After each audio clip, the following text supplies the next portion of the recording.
Welcome to Let Me Fix This. Enjoy the video. Begin by powering down and flipping the laptop gently to inspect its underside.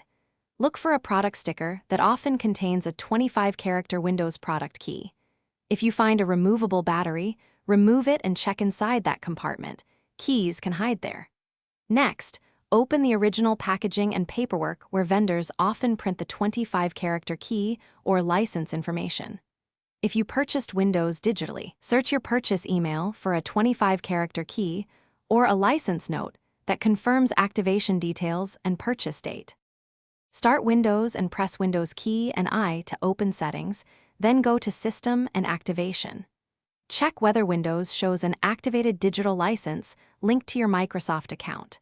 To check firmware, reboot and press the manufacturer key to enter BIOS or UEFI during startup.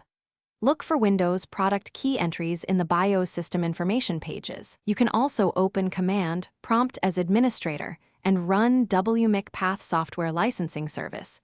Get OA3X original product key to display a 25-character key that may be embedded in firmware.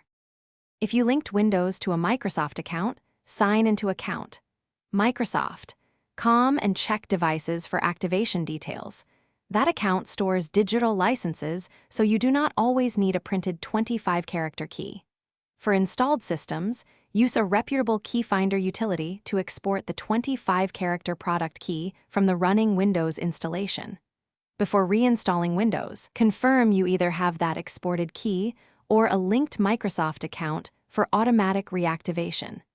Keep a copy of the key in a secure password manager or printed file for future recovery. Thanks for watching. If you found this helpful, don't forget to like and subscribe.